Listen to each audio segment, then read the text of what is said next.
Hi guys, this is David here from Write On Resources, and today we're going to be taking a look at creative writing. Now this is the second lesson in our series of lessons on creative writing, and this one specifically is going to look at editing and improving your writing.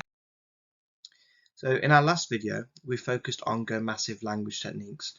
So we talked about how important these are in your creative writing. If you're not familiar with them, it might be a good idea to go back over the previous video and to revise it, because they're really important, not just for your creative writing, but also for language analysis as well.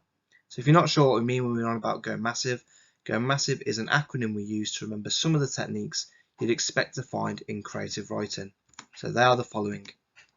So we've got the G, group of three, O, which is onomatopoeia, M, which is the metaphor, A, which is alliteration, S, which is sensory language, second S, which is simile, I, which is imagery, V, that is verbs, and E for emotive language. Now you don't need to include all of these in your creative writing, but you should definitely be familiar with them and be able to use a range of them. So we mean you should be able to use between 4 or 5 in your response.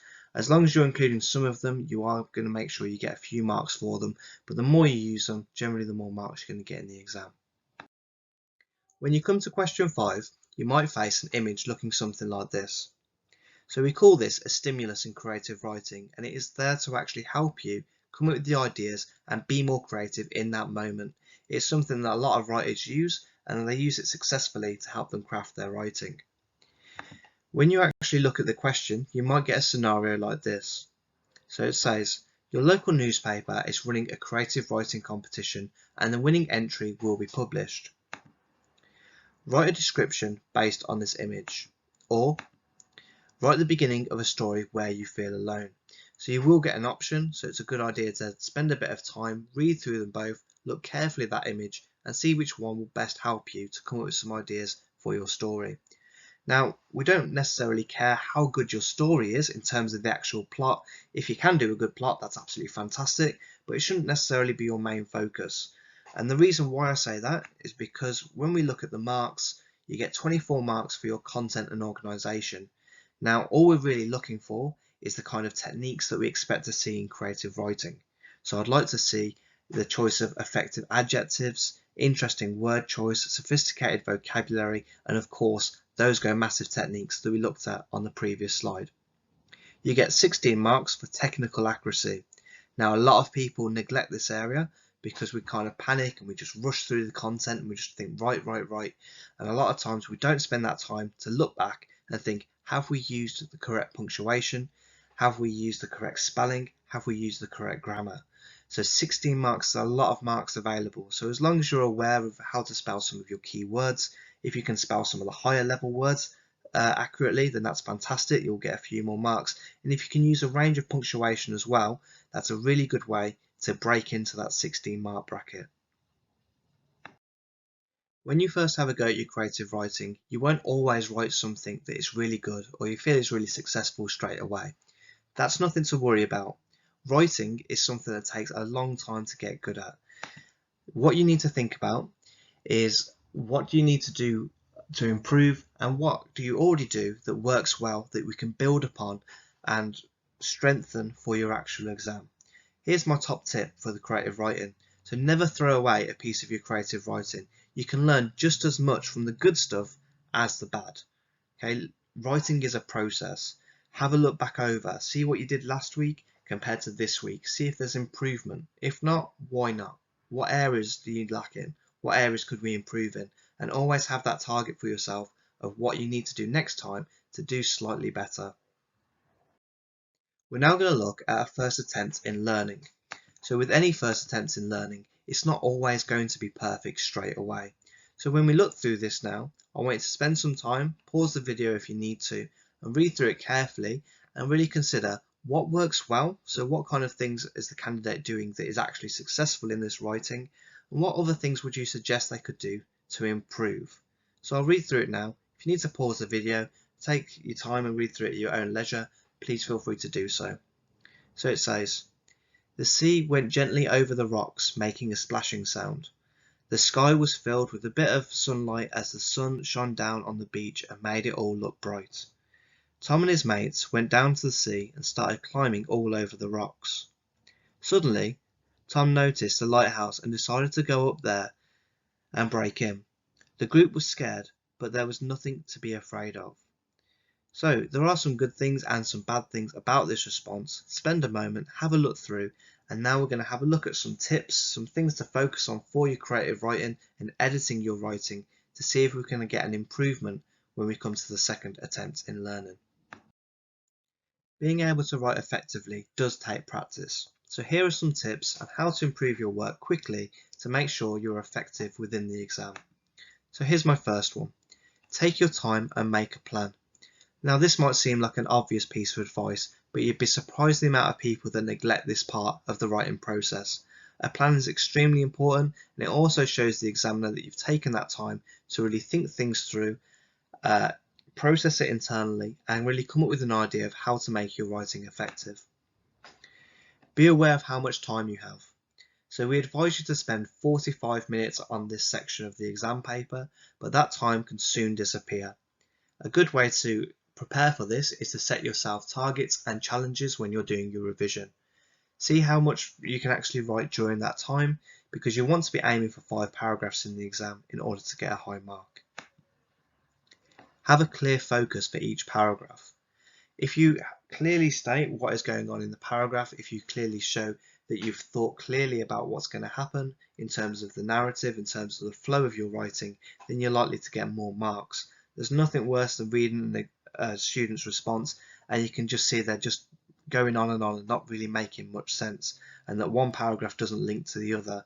If your paragraphs link, if they make sense, then that's going to make the actual content that much more enjoyable for anyone to read it. Use a variety of language techniques. So of course we've just gone through the Go Massive techniques, but there are a wide variety of language techniques that you can use within the English language to make your writing effective. There are things like personification and pathetic fallacy that we haven't mentioned before, but also can have a big impact on the reader. Vary your punctuation. So if you're the type of person that just uses things like full stops and commas, then you need to make sure that you're being more aware of the vast amount of punctuation you can use, because that will help you get higher marks in the exam.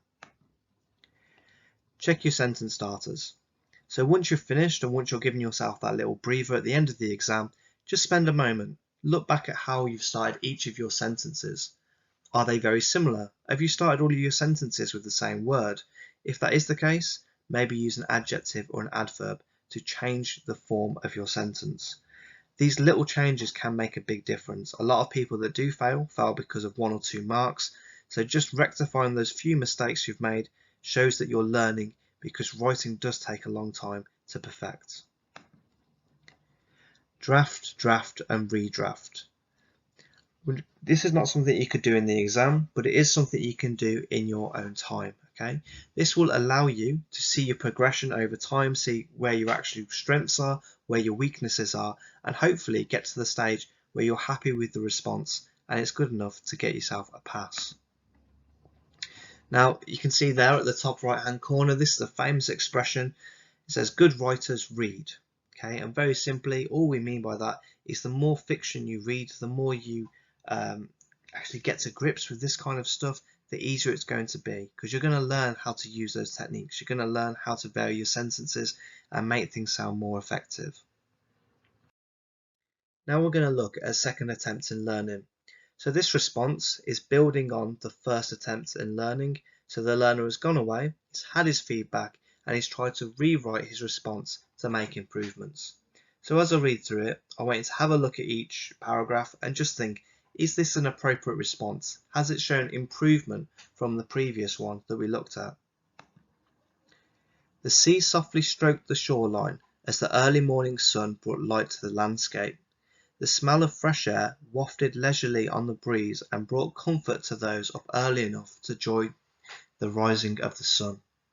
So if we have a look there straight away, you should be able to see that it's used alliteration, or if you want a higher mark, it's sibilance, right, where it says S and S.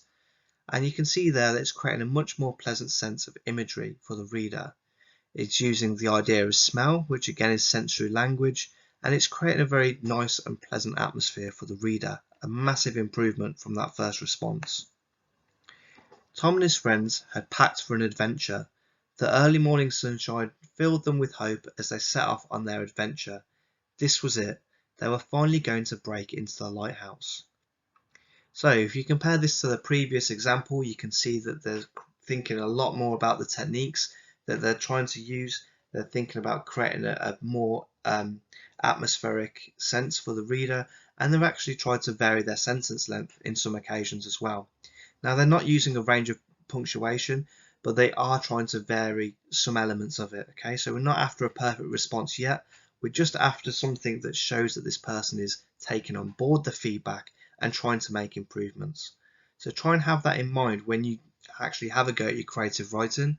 Think about making small improvements. Nothing's going to be perfect, at least not yet, and these things take a lot of time.